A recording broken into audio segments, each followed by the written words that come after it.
Start करो, चालू ही है। हेलो नमस्कार, वोकाली ऑनलाइन क्लासेस में आपका स्वागत है। हमारे चैनल को सब्सक्राइब करें व लाइक करें। हिंदी का वर्ण विचार व्याकरण का पार्ट सेकेंड पढ़ाने जा रहे हैं। इसमें पहले हमने स्वर और व्यंजन के अंतर बताया था कि स्वर किस टाइप का होता है और व्यंजन किस टाइप का होता है।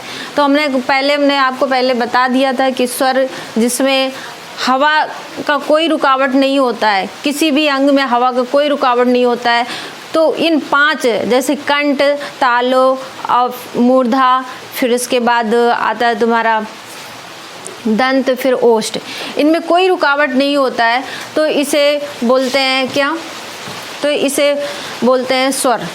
और अगर इसमें रुकावट होती है, अगर इनमें रुकावट होती, कंठ, तालो और मूर्धा और तुम्हारा दंत और ओष्ठ में, तो इसमें क्या होगा कि ये व्यंजन हो जाते हैं। तो इस तरह से हमने आपको बताया था अगले पार्ट फर्स्ट में। अब हम पार्ट सेकेंड पढ़ा रहे हैं। पार्ट सेकेंड में क्या है? स्वर। स्वर कितने प्रकार के होते हैं? 11 होते हैं। स्वरों की संख्या कितनी होती है? 11 होती है। अगर पूछा जाए मात्राओं की संख्या कितनी होती है तो 10 होती है। ये हमने पहले भी आपको बता दिया। स्वर के क्या क्या होते हैं? आ, ई, उ, ए, आए, ओ, औ व री होता है। री क्या होता है? ये संस्कृत भाषा में बोली जाती है, संस्कृत भाषा में बोलते हैं री। ये भी मात्रा होती है, ठीक है। और जैसे री को मात्रा कैसे लगाते हैं, ये देखो, जैसे ये छोटी ऐसे करके ये री लगाया जाता है। इसको जो बोला जाता है गृह कार्य बोला जाता है। लेकिन ये अगर ये ऐसे हो तो ये ग्रह बोला जाता है, क्योंकि ये जो रा होती है वो व्यंजन होता है, जबकि ये क्या होती है? मात्रा होती है। तो ये री क्या होती है? मात्रा होती है। और ये जो इस तरह लगती है, ये तुम्हारा क्या होती है? रा होती है। इसको व्यंजन बोला जाता है। तो ये यहाँ पे जैसे ये मात्री बोला जाएगा, ना कि मात्र। तो इस तरह से ये इसमें ये री की मात्रा लगाई जाती है, ठीक है। अंक, आहा क्या होते हैं? ये व्यंजन होते हैं। अंक, आहा ये कैसे होते हैं? व्यंजन होते हैं। स्वर 2 टाइप के होते हैं। स्वर कितने प्रकार के होते हैं? 2 टाइप के होते हैं। कौन कौन से? मूल स्वर, और इन्हीं को मूल स्वर या हरस्व स्वर कहते हैं। और इसको ये कितने प्रकार के होते हैं? 4 प्रकार के होते हैं। कौन कौन से? जैसे आ, ई, उ, री, यही मूल स्वर होते हैं और यही हरस्व स्वर होते हैं, मतलब समान होते हैं। इसको ऐसे भी बोल सकते हैं आयुर। आयुर ये एक कंपनी है जिससे शैम्पू एम्पो आते रहते हैं। तो ये आयुर, आ, यू, उर, मतलब आ, ई, उ, री, तो आयुर भी बोल सकते हैं इसको, कि मतलब आयुर कंपनी होती है, तो कंपनी के हिसाब से हम याद कर सकते हैं, ठीक है। अब इसके बाद ये तो तुम्हारे मूल स्वर और आपके हरस्व स्वर हो गए। जबकि इसमें दूसरा क्या होगा? दीर्घ स्वर। दीर्घ स्वर में जितने बाकी हैं, 4 स्वरों को छोड़ के जितने बाकी होते हैं वो सभी क्या होंगे? दीर्घ स्वर में आगे। जैसे आ, ई, उ, ए, आए, ओ, औ, तो ये क्या होते हैं? दीर्घ स्वर होते हैं। ये कभी भी गलती मत करना कि कुछ लोग कहते हैं ए और ओ, ये मतलब हरस्व में आना चाहिए, ये छोटे हैं। नहीं, ये छोटे नहीं है, ये बड़े ही हैं। मतलब ये क्या है? दीर्घ में ही आएंगे। तो ये इनकी संख्या कितनी है? 7 संख्या है। मतलब 4 ये और 7 ये, टोटल कितना हुआ? 11। मतलब इस तरह से हमें स्वरों की संख्या पता चली कितनी है? 11। तो हमने उसको डिवाइड किया। डिवाइड मूल स्वर या हरस्व स्वर में, और दूसरा दीर्घ स्वर। 2 में डिवाइड होता है, हरस्व स्वर और मतलब क्या होता है? दीर्घ स्वर। तो 2 में डिवाइड हुआ, तो इसमें क्या हुआ? इनकी संख्या 7 है और इनकी संख्या 4 है। दोनों जोड़ दिए, 7 + 4 बराबर कितना? 11 स्वर। तो इस तरह से 2 मात्राओं का समय होता है। और इसमें ये एक चीज़ और देखना है, जो हरस्व स्वर होता है या मूल स्वर होता है, इसमें 1 मात्रा के हिसाब से समय लगता है। और जबकि दीर्घ स्वर में क्या होता है कि 2 मात्राओं के हिसाब से 2 मात्राओं के हिसाब से समय लगता है। तो ये चीज़ बहुत अच्छे से याद रखना। अब इनमें क्या होता है कि इनकी मात्राएं 10 होती है। कभी कभी क्या होता है, बच्चे जब जाते हैं तो वो सबसे पहले वहाँ पे स्वरों की संख्या याद करके जाते हैं 11 है, और वहाँ मात्राओं की संख्या पूछ देता है तो गलत कर देता है। क्यों? मात्राएं की संख्या कितनी है? 10 है, क्योंकि वहाँ पे आ को मान्य मान्य नहीं होता। आ हर जगह पे जुड़ा होता है। आ को आप किसी तरह से भी देखें, अगर का के साथ में का में कोई भी मंत्रा लगाए, का इसमें बड़ा लगा दिया तो इसमें क्या होगा? का हो जाएगा। अगर इसमें ओ की मात्रा लगा दी तब भी, ये मतलब क्या, ओ हर जगह का, हर जगह आ मिलता है, इसलिए आ मात्रा नहीं माने जाते। कोई भी व्यंजन हो, कोई भी वर्ड हो, उसमें हर जगह आ मिलेगा। इसलिए क्या होता है कि ये मात्राएं 10 ही होती हैं। मात्राएं कितनी होती है? 10 होती हैं। और मात्राएं किस में होती हैं? स्वर में होती है। ये भी ना कहना कि व्यंजन में होती, तो इसलिए याद रखना है कि मात्राएं 10 होती है, इसमें स्वर 11 होते हैं। ये बहुत अच्छे से। अब इसके बाद आते हैं प्लुप्त। प्लुप्त क्या होता है? प्लुप्त मतलब होता है कि जिसमें 2 मात्राओं से ज़्यादा समय लगे, या ये भी कह सकते हैं किताबों में कुछ में दिया है कि 2 मात्राओं से ज़्यादा समय लगे, या 2-3 मात्राएं होती हैं। तो ये दिया है, जब किसी ध्वनि को उत्पन्न करने वाले 2 मात्राओं से ज़्यादा समय लगता है तो, या ज़्यादा समय लगे तो उसे क्या बोलते हैं? प्लुप्त बोलते हैं। एग्जाम्पल के लिए ओम। ओम का जो उच्चारण लेते हैं तो वो लोग, सभी लोग बोलते हैं कि 3-4 मात्राओं का लगता है, या ये बोल सकते हैं 2 से अधिक मात्राओं का समय लगता है। तो ये जो समय लगता है उसे प्लुप्त बोलते हैं। अब आते हैं, इसके बाद हम व्यंजन की बात करते हैं।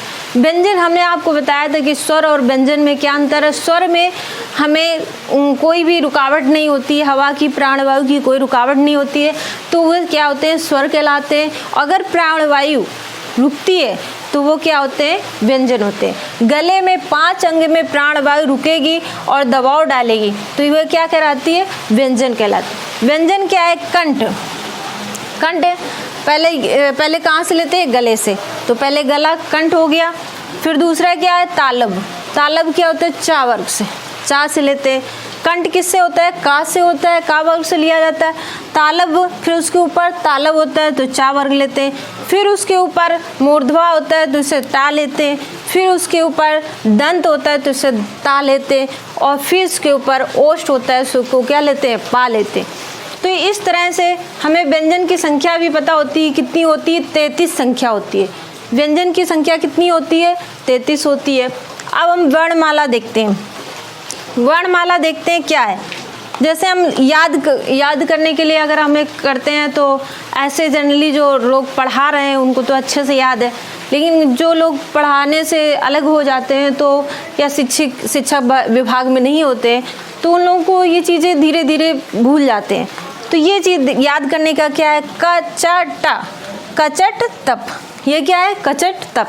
ऐसे भी याद कर सकते हैं। तो पहली लाइन अगर याद है तो आपको सारी लाइनें याद हो जाएंगी। वैसे कह सकते हैं का, खा, गा, घा, णा, और चा, छा, जा, झा, इंजा, टा, ठा, डा, दा, ड़ा, ता, था, दा, धा, ना, पा, फा, बा, भा, मा। ये होते हैं। तो इसमें देख रहे हो कि हर एक पंक्ति में कितने होते हैं? 5 होते हैं। हर एक पंक्ति में कितने होते हैं? 5 होते हैं। तो इस तरह से अगर हम टोटल करते हैं तो ये 5 लाइनें हुई, 5 लाइनें हुई, तो 5 लाइनें कितने हो गए? 5 5 55 25। तो ये 25 हो गए। अब इनको क्या बोला जाता है? स्पर्शी व्यंजन, क्योंकि ये अंगों से स्पर्श करती हुई जाती है। हर एक अंग का अपना एक अलग बताती है। जैसे का किसका है? कंठ का है, कंठ का है। का किससे होता है? कंठ से होता है। चा किससे होता है? तालु से होता है, तालब बोलते हैं, ठीक है। टा किससे होता है? मूर्धवा से होता है, मूर्धा से होता है, ठीक है। फिर ता किससे होता है? दंत से होता है, ठीक है। और ये दंत से हो गया। और इसके बाद पा किससे होता है? ओष्ठ से होता है,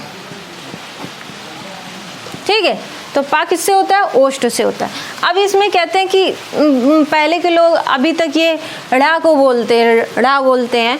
पहले बीच में कहते हैं कि ये इसकी मानक निर्देशालय के अनुसार इसमें क्या होता है? ड़ा को अंग बोला गया था। तो ये जो अंग बोला गया था फिर उसको ड़ा ही बोला गया। तो ये हमेशा याद रखना, इसकी बिंदी क्या होती है? बगल में रखी जाती है और इसको ड़ा बोलते हैं, ठीक है। तो इस तरह से हमें क्या ये चीज़ें याद रहती है। अब कोई भी होता है कंठ हमेशा कितने कंठ गले से होता है, तो का वर्ग हमेशा किससे, ये पांचों बोले जाएंगे गले से। इसके बाद चा, तो चा किससे बोलते हैं, तालू, तालू से मिलता हुआ है, तो इसको क्या बोलते हैं, चा वर्ग बोलते हैं। फिर टा, टा जब हम ये जीभा होती है जो जीभा को ऊपर करते हैं, तो ये तालू से मिलती है, मूर्धवा से मिलती है, तो इसको बोलते हैं टा। ता किससे बोलते हैं, ता अगर हम लोग बुढ़ापे में देखते हैं कुछ लोग ता नहीं बोल पाते।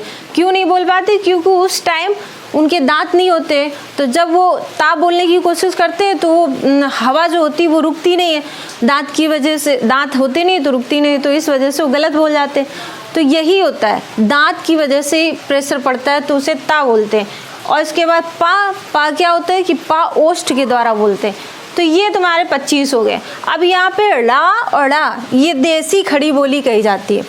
ये क्या बोली जाती है, देसी खड़ी बोली बोली जाती है। इसको अड़ा, अड़ा भी कहते हैं। गौड़ या उच्छिप्त व्यंजन क्या होता है, गौड़ या उच्छिप्त व्यंजन, अड़ा अड़ा, इनको देसी खड़ी बोली भी कहते हैं और उच्छिप्त व्यंजन भी कहते हैं। इसके बाद आते हैं या, रा, ला, वा। तो या, रा, ला, वा क्या होता है, या जो या और रा, ला, वा ये बहुत इंपॉर्टेंट है, इसमें पूछा भी बहुत जाता है। जैसे या और वा होता है, ये क्या होते हैं, अर्ध स्वर होते हैं। इनको मतलब अर्ध स्वर का मतलब ये होता है स्वरों और व्यंजन के बीच में रहते हैं, इसलिए इनको अर्ध स्वर बोलते हैं। स्वरों और व्यंजन के बीच का समय लेते हैं, इसलिए को अर्ध स्वर बोलते हैं। और ला क्या बोलते हैं, पार्श्विक। पार्श्विक मतलब ला, तो ये क्या होता है कि ला मतलब जब बोलते इस टाइम जो साउंड आती है तो बगल से निकलती है, तो इसको पार्श्विक बोलते हैं। और रा क्या होता है, लुंठित। ये क्या होती है, बेलनाकार। अगर जब हमारी साउंड आती है तो बेलनाकार मुड़ती हुई, मूर्धवा से मुड़ती हुई, तो इसको क्या बोलते हैं, लुंठित बोलते हैं। अब इसके बाद आते हैं सा, सा, हा। सा हा का मतलब ही होता है कि गर्म हवा निकलना, और किसी भी व्यंजन में गर्म हवा नहीं निकलती, लेकिन इसमें सा हा में क्या होता है, गर्म हवा निकलती। तो जब गर्म हवा निकले तो मतलब क्या होगा, ऊष्मी व्यंजन होगा, या इसको ऊष्मी व्यंजन भी कहते हैं। तो इस तरह से ये टोटल कितने हो गए व्यंजन, 33 हो गए। ये पूरे कितने हो गए, ये कितने हो गए, 11 हो गए। और अगर टोटल स्वर और व्यंजन को मिला के कहा जाए तो 52 होते हैं। तो इस तरह से हम आपको स्वर और व्यंजन आपको पूरी तरह से पढ़ा दिया है, और इसके हम आगे का कल पढ़ाएंगे। थैंक यू, नमस्कार।